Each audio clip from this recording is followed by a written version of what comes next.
कुछ मेरे साथियों ने मंच से बोला कि भाई ज्योति मिर्धा का चुनाव नहीं है, ये मोदी जी का चुनाव है। तो ज्योति को मत देखो, मोदी जी को देख करके वोट दो।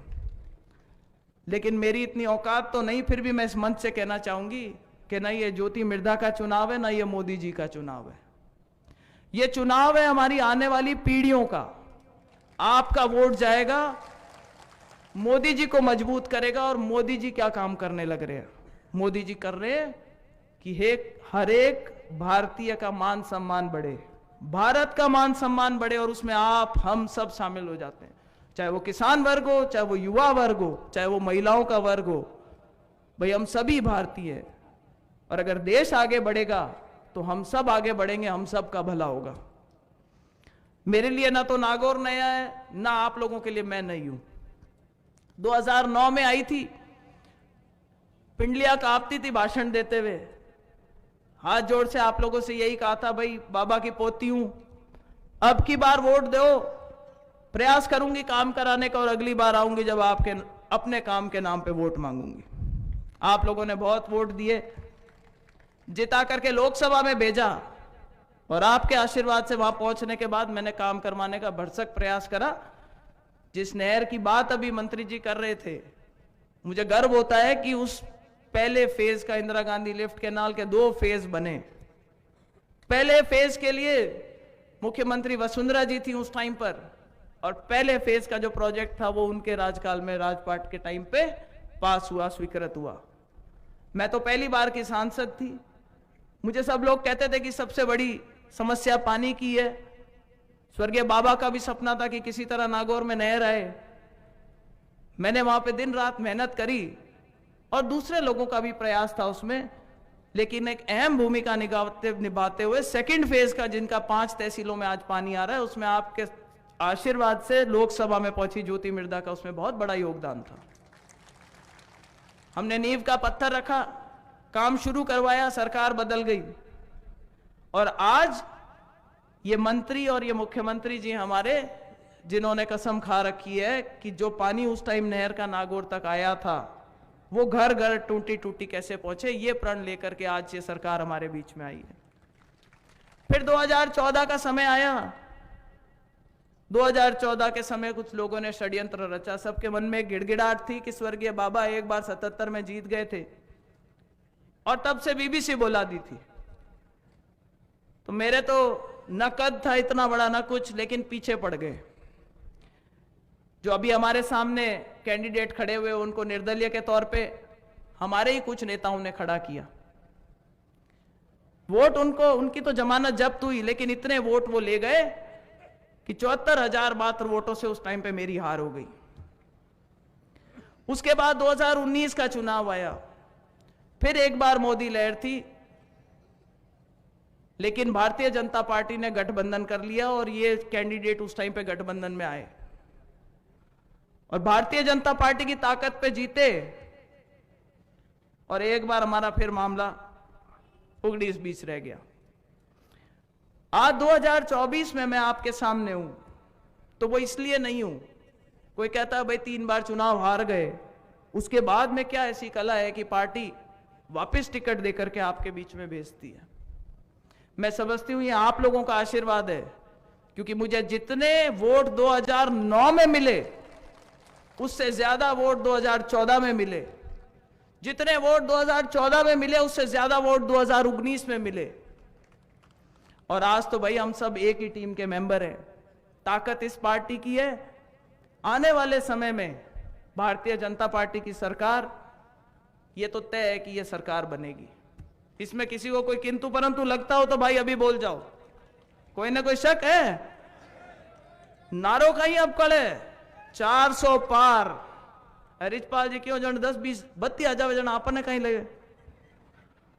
आपनो प्रयास रहना चाहिए कि भाई 400 करती करती 425 भी हो जावे तो भी जोरदार ये मामला। रही बात नागौर की, तो नागौर में आज जिसको कांग्रेस हमेशा कहा करती थी कि नागौर हमारा गढ़ है, आजादी के बाद मेरी ख्याल से आज पहली बार ऐसा मौका है जब 19 तारीख को मत पेटी पे बटन दबाने के लिए जाएंगे तो वो हाथ का पंजे का निशान नहीं होगा वहां पे। ये बताता है कि आज कांग्रेस कमजोर है। यहां एक के सामने दो लड़ते हैं। पहले एक मामला जचा था, वो बाबो गियो, बाबा के मोट जोरदार हाथरा हुयोड़ा। बाबा ने कोई काम पड़ गयो और गांव जानो जना आपके पोता ने कहो कि भाई मोट रुकाल लीजिए, ए नहीं हुए मैं जाऊं हांडिया हार चढ़ जावे। बाबो गांव गयो परो, हांडिया आया, हांडिया चरे जना पोतो बट बैठो थोड़ी देर ने बाबो पाछो आयो। पाछो आर देखियो तो हांडिया तो एक ऊपर थड़ी दूजा हूं, एक ऊपर कूद एक दूजा, हगला मोट चरगा। जना पोता ने कहो भाई कहीं करे क्या बा मोट तो अनु ही जाई, तू हांडिया की झपाझप तो देख। जना लाडली बार तो कहीं है माँ के नोवाड़ा नहीं बिना मोरी का हांडिया, हमारा भतीजा है हगला कहीं हुईगा गैल हुईगा।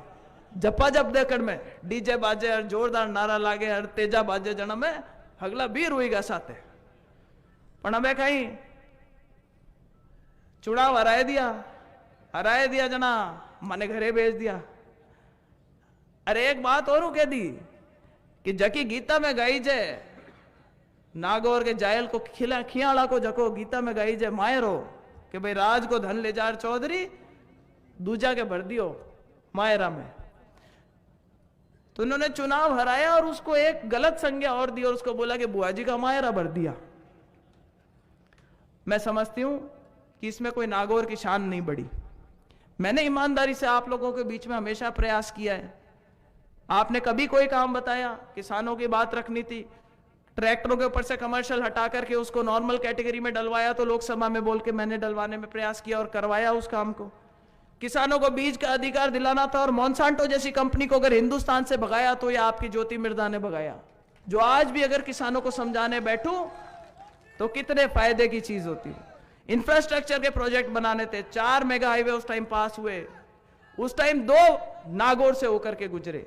नागौर के अंदर उस टाइम पे अस्पताल बना नया, पूरे राजस्थान में जो पायलट शुरू हुआ अटल सेवा केंद्र का वो नागौर से शुरू हुआ। टाउन हॉल बना, सड़क के लिए, बिजली के लिए, यहां पर इंफ्रास्ट्रक्चर के लिए पैसे लेकर के आए, बहुत से और काम करवाए। मैं आज यही कहना चाहती हूं कि चुनाव है, कोई चुनाव चुनौती से कम नहीं होता। इस बार भी 2 पार्टियां मिलकर के लड़ रही है, षड्यंत्र चल रहे हैं, कई लोगों को ऐसे समाज को बांटने की कोशिश करी जा रही है। आज ही मैंने देखा कि विशेष तौर से ये कह रहे हैं कि राजपूत समाज को बांटो, किन्हीं के लिए कह रहे हैं कि उनको चुनाव लड़वाते हैं तो भारतीय जनता पार्टी के वोट बंटते हैं और सीधा सीधा नुकसान किसका होता है? भारतीय जनता पार्टी का। कैसे ही करके ज्योति को हराओ। चुनाव लड़ने की एक मंशा होती है, चुनाव जीतने के लिए लड़ा जाता है, चुनाव हारने के लिए नहीं लड़ना चाहिए। मैंने पहले भी आप लोगों के बीच में प्रयास किए। आज सरकार भारतीय जनता पार्टी की है, चाहे राजस्थान में हो, दिल्ली में, केंद्र में सरकार जरूर मोदी जी की आएगी और तीसरी बार वो प्रधानमंत्री बनेंगे।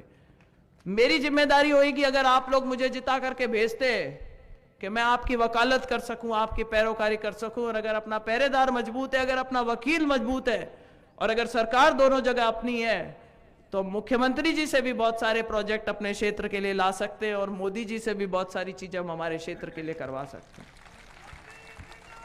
तो हमारा तो यही प्रयास रहेगा। क्षेत्र बहुत बड़ा है, अभी मुख्यमंत्री जी कह रहे थे कि शायद क्षेत्रफल के दृष्टि से सबसे बड़ा क्षेत्र है। मैंने कहा साहब 18,000 स्क्वायर किलोमीटर के आसपास पड़ता है, मैं सब जगह ना पहुंच पाऊं। पहले चरण में हमारा चुनाव हो रहा है। मेरा निवेदन रहेगा मंच पे बैठे सभी नेताओं से, मेरा निवेदन रहेगा मेरे सामने विराजमान सभी बड़े बुजुर्गों, साथियों, युवा साथियों से कि आप लोग ज्योति मिर्धा बनकर के 19 तारीख तक ग्राउंड पर, बूथ पे, जहां आपका वर्चस्व है, जहां पे भी आपका प्रभाव क्षेत्र है, एक एक वोट को भारतीय जनता पार्टी में पक्ष में डलवाने का प्रयास करें। आसपास की अगर लोकसभाओं में आपकी रिश्तेदारियां हैं वहां पे भी भारतीय जनता पार्टी को मजबूत करें ताकि राजस्थान में 25 की 25 सीटें भारतीय जनता पार्टी के खाते में तीसरी बार एक बार पुनः आए, मोदी जी को मजबूती मिले और दिल्ली में जो सरकार है वो परम आदरणीय मोदी जी की दोबारा से बन करके जाए। वैसे तो मोटियानो ज्यादा बात तो नहीं कहूं, पर एक कोई समझदार था, उसको बोला इसको कि इसको हर सवाल का जवाब पता होता है। एक बाबा के पास गया,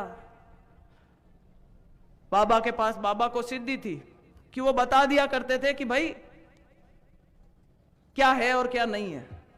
तो वो समझदार जो आदमी था उसने देखा आज बाबा के खटके लेता हूं, तो एक चिड़कली ने पकड़ मुट्ठी में लेर गयो बाबा कने। अरे बाबा ने जार कियो कि बाबा हाथ में कहीं है, बाबा की चिड़कली है। कि बाबा जीवती है कि मरियोड़ी है? जनाब बाबा कियो कि भाई आ तो थारे हाथ में है, जीवती राखी तो तू ही राखी और मसल काटी जना तू ही मसल काटी। तो भाई चिड़कली ने जीवती राख और के मसल काटो, आ ताकत आप लोगों का ने रो, फैसलो आप लोगों ने लेनो है।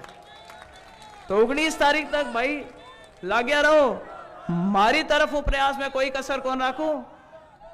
विधानसभा का चुनाव हारने के बाद भी आप लोगों के बीच में रह करके ज्यादा से ज्यादा काम कराने के प्रयास करे, चाहे वो रेलवे ओवरब्रिज को काम वापस शुरू कराने का काम हो, चाहे वो अस्पताल में सिटी अस्पताल को काम शुरू कराने का काम हो, चाहे और भी कहीं किसी के कोई काम पड़ गए हो। और इस मंच के माध्यम से मैं मुख्यमंत्री जी से एक पर्सनल रिक्वेस्ट और करना चाहती हूं, इजाजत हो तो। आदरणीय मुख्यमंत्री जी, अभी एक माइनिंग के ऊपर एक ड्राइव चल रही है। मेरा आपसे निवेदन रहेगा कि अगर कोई किसान अपने खेत से भाटे ले जा रहा है छोटे मोटे ट्रेली ट्रैक्टरों के अंदर, तो उनके ऊपर ज्यादा रोकथाम नहीं करी जाए। जो व्यवस्था आप डंपरों पे और जेसीबीओ पे करना चाहें वो आपकी जिम्मेदारी, वो बड़े लोग हैं, बड़े आदमी हैं, पर जो 2 वक्त की रोटी के लिए छोटा काम करता है उसके लिए आप समर्थन दें। मैं तो यही निवेदन करके समय समय पे आपको परेशान करते रहेंगे, हमारे क्षेत्र की बात आपके बीच में रखते रहेंगे। और मुझे पूरा विश्वास है कि जैसे आपने आज तक हमारा मान सम्मान रखा है, हर बात को पूरा करा है, ऐसे ही आगे करते रहेंगे। इन्हीं शब्दों के साथ एक बार पुनः एक ऐसा जयकार